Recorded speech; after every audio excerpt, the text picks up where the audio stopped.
आज के शांति संवाद में सभी स्नेहीजनों का स्वागत करता हूं और संवाद का प्रारंभ सीधे सीधे एक प्रश्न से करता हूं। आप बताइए, आज भारत की बेटियों का श्रृंगार क्या है?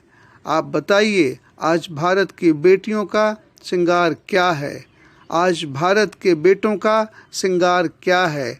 अच्छा, आप ये बताएं, मनुष्य का श्रृंगार क्या है? तुलसीदास जी सीता जी के विवाह के समय में सीता जी के बारे में लिखते हैं, सिय शोभा नहीं जाई बखानी, जगदम्बिका रूप गुण खानी। इस दोहे से स्पष्ट हो जाता है कि सीता जी गुण की खान थी। इस दोहे से स्पष्ट हो जाता है कि सीता जी गुण की खान थी। तुलसीदास जी ने गहने की खान थी ऐसा नहीं लिखा। तुलसीदास जी ने सीता जी गहने की खान थी ऐसा नहीं लिखा। तुलसीदास जी लिखते हैं, सीता जी गहना नहीं, सीता जी गहना नहीं, गोल्ड नहीं, गोल्ड नहीं, गुण की खान थी, गुण की खान थी। अब आप बताएं, यह गुण आता कहाँ से है? अब आप बताएं, यह गुण आता कहाँ से है? आप सबने लोहा देखा होगा, आप सबने लोहा जरूर देखा होगा। यह लोहा लोहार की भट्ठी में तपाया और बनाया जाता है। यह लोहा लोहार की भट्ठी में तपाया और बनाया जाता है। पर जरा सोचें, मनुष्य कहाँ बनाया जाता है? मनुष्य को बनाने वाली, मनुष्य को तपाने वाली भट्ठी कौन सी है? मनुष्य को बनाने वाली, मनुष्य को तपाने वाली भट्ठी कौन सी है? मनुष्य का निर्माण कहाँ होता है? मनुष्य के अंदर जो मनुष्यता है उसका निर्माण कहाँ होता है? मनुष्य के अंदर जो मानवता है उसका निर्माण कहाँ होता है? जरा सोचें, जरा समझें। मनुष्य का निर्माण, मनुष्यता का निर्माण, मानवता का निर्माण मेरी समझ से शिक्षा से कहीं ज़्यादा संस्कारों से होता है। मानवता या मनुष्यता का निर्माण शिक्षा से कहीं ज़्यादा दीक्षा से होता है। आजकल की रटंत पढ़ाई से मनुष्य कलेक्टर या क्लर्क, चपरासी या चेयरमैन, प्यून या पुलिस, इंजीनियर या डॉक्टर बन जाता है। पर दुनिया इन सब से नहीं चलती, पर दुनिया इन सब से नहीं चलती। दुनिया तो चलती है मनुष्यता से, दुनिया तो चलती है मानवता से, दुनिया तो चलती है संस्कार से, दुनिया तो चलती है दीक्षा से। इसलिए आज की अंग्रेजी पढ़ाई एक ऐसी शिक्षा है जो कूड़ा है, कूड़ा। इसलिए आज की अंग्रेजी पढ़ाई एक ऐसी शिक्षा है जो कूड़ा है, कूड़ा, जिसे पढ़ करके, जिसे रट करके आप डॉक्टर, कलेक्टर बन सकते हैं। पर वह डॉक्टर, वह कलेक्टर जिसका कैरेक्टर ठीक नहीं हो, वह कलेक्टर जो करप्ट हो, उस पढ़ाई का क्या फ़ायदा? उस शिक्षा का क्या फ़ायदा? आज देश में भ्रष्टाचार है। इसकी वजह ही है कि देश में संस्कार नहीं है। अंग्रेजी शिक्षा है पर भारतीय दीक्षा नहीं है। आप इस बात को बार बार सुने और इस बात को आप बार बार समझने की कोशिश करें। अंग्रेजी शिक्षा है पर भारतीय दीक्षा नहीं है। अंग्रेजी शिक्षा है पर भारतीय दीक्षा नहीं है। इसलिए लोग क्लर्क, कलेक्टर, डॉक्टर तो बनेंगे, इसलिए लोग क्लर्क, कलेक्टर, डॉक्टर तो बनेंगे, पर लोग करप्ट होंगे, पर लोग करप्ट होंगे, लोग घूसखोर होंगे। मौका पाते ही देश को, परिवार को, नाते को, रिश्ते को बेच डालने वाले होंगे।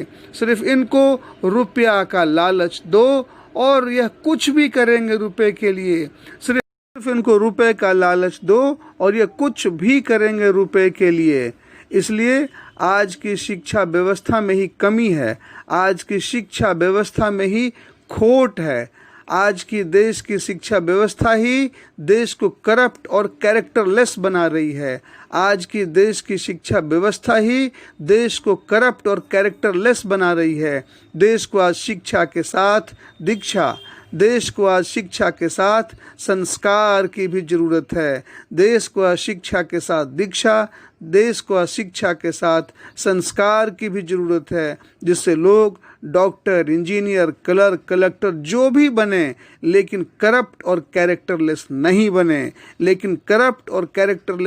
बने, चरित्रहीन नहीं बने, चरित्रवान बने, चरित्रहीन नहीं बने, गुणवान बनेंगे। यह गुण आता कहाँ से है?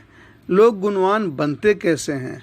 आज़ादी के पहले की भारतीय शिक्षा व्यवस्था संस्कार और दीक्षा आधारित थी। इसी वजह से देश में महात्मा गांधी, सरदार पटेल, बाल गंगाधर तिलक, लाला लाजपत राय, शहीद भगत सिंह और शहीद चंद्रशेखर आज़ाद जैसे लोग पैदा होते थे। आज़ादी के बाद देश में कोई शहीद भगत सिंह या शहीद चंद्रशेखर आज़ाद पैदा क्यों नहीं होते? जरा आप सोचें, आज़ादी के बाद देश में कोई शहीद भगत सिंह या शहीद चंद्रशेखर आज़ाद पैदा क्यों नहीं होते? जरा सोचें।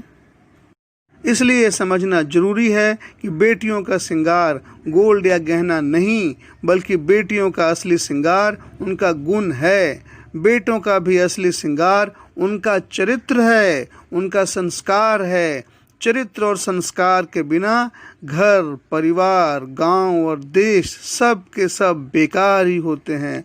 चरित्र और संस्कार के बिना घर, परिवार, गांव और देश सब बेकार के बेकार ही होते हैं। अगर चरित्र और संस्कार नहीं रहे तो आपको करप्ट और कैरेक्टरलेस बनने में 1 मिनट भी नहीं लगेगा। आप पल भर में चरित्रहीन और कैरेक्टरलेस बन सकते हैं। बेटी का श्रृंगार क्या है, बेटे का श्रृंगार क्या है, अब तो आप थोड़ा बहुत समझ गए होंगे। पर अब बताएं देश का श्रृंगार क्या होता है? देश का श्रृंगार क्या होता है? देश का श्रृंगार देश की वे गौरव गाथाएं होती हैं। देश का श्रृंगार देश की वे गौरव गाथाएं होती हैं जिनसे देश सुंदर, मजबूत और खुशहाल बनता है। अपने देश भारत का श्रृंगार करने के लिए अगर आप एक माला बनाएंगे तो उस माला में उन वीर सपूतों का नाम जरूर जुड़ेगा जिन्होंने निस्वार्थ भाव से त्याग करके, यातनाएं सह के, बेड़िया पहन के भारत के लिए अपना सब कुछ कुर्बान कर दिया। यहाँ तक कि फांसी के फंदे पर भी हंसते हंसते चढ़ गए। देश को आज़ादी दिलाने के लिए बहुत से वीर सपूतों को जो यातनाएं दी गई, उन्हें पढ़कर रोम रोम सिहर उठता है। पर यही कहानियाँ, यही गौरव गाथाएं, यही महान चरित्र आज हम सबके प्रेरणा के स्रोत हैं। काला पानी की कहानी भी उन वीर सपूतों की कुर्बानी की कहानी है। आइए पहले हम सब उन शहीदों को नमन करते हैं जिनकी वजह से हम आज़ाद हैं। और अब मैं सीधे उनकी कहानी प्रारंभ करता हूं जो हम सबको जाननी चाहिए और जिनसे प्रेरणा लेकर हम सब भी अपने देश को एक खुशहाल देश बनाने में अपना योगदान दे सकते हैं। अब ध्यान से सुने। इनका नाम है जोगेश चंद्र चैटर्जी। ये 9 अगस्त 1916 को पकड़े गए। उन्हें थाने ले जाया गया। वहाँ सारे कपड़े उतरवा कर केवल एक झीनी फटी धोती पहनने को दी गई। जाड़ों के ठिठुरते दिन, कपकपा देने वाली रात, सारी रात वह मिट्टी के फर्श पर लेटे जागते रहे।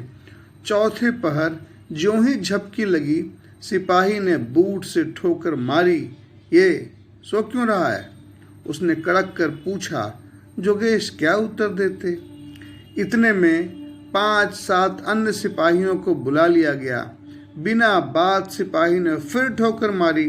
तुम्हारे साथ और कौन था बम फेंकने में? जोगेश चुप रहे। दूसरी ठोकर पड़ी। साथियों के नाम नहीं बताओगे? एक और गंदी गाली और फिर गाल पर एक जोरदार तमाचा। जोगेश तब भी चुप रहे।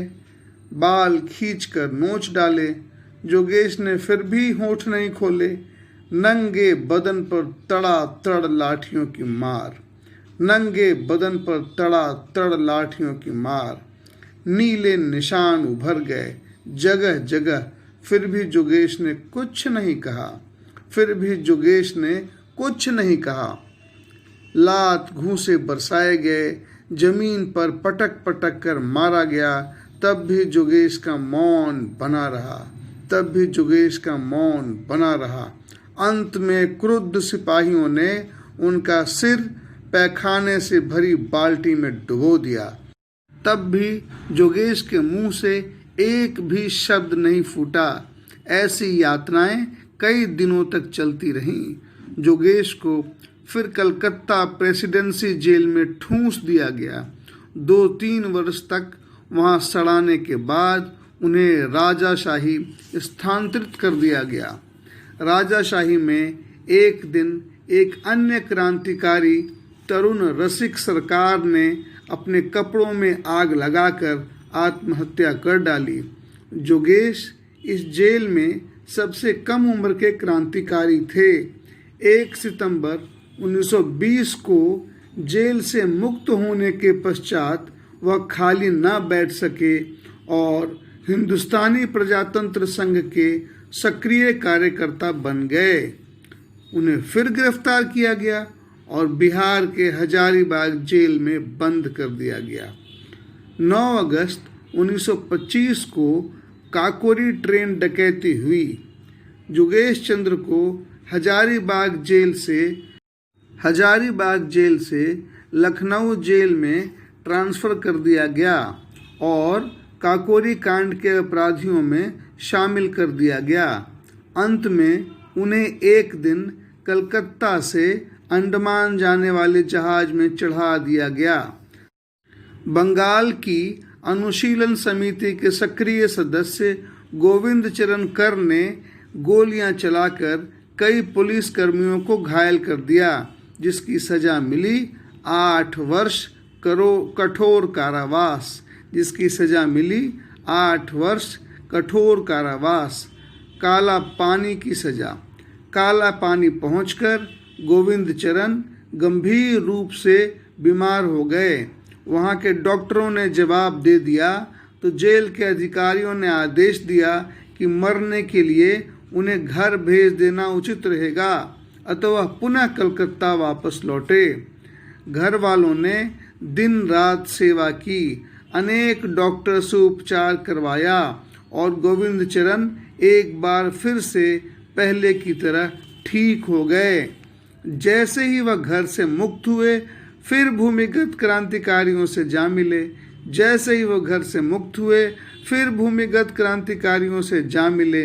बम बनाने का काम फिर से शुरू कर दिया, किंतु इस बीच काकोरी में सरकारी खजाना लूटना था। उसके लिए बड़े ही दिलेर साहसी क्रांतिकारियों की आवश्यकता थी, जो प्राणों को हथेली पर रखकर खेल सकें। इसमें गोविंद चरण को भी शामिल कर लिया गया। सजा हुई। फिर एक बार काला पानी का दंड दिया गया। फिर एक बार काला पानी का दंड दिया गया। इस बार महज 8-10 साल का नहीं, आजीवन कारावास का दंड था। इस बार महज 8-10 साल का नहीं, आजीवन कारावास का दंड था। 2 बार काला पानी का दंड भुगतने वाले ऐसे और भी क्रांतिकारी थे जिनमें अद्भुत साहस था, जिनमें अद्भुत शौर्य था।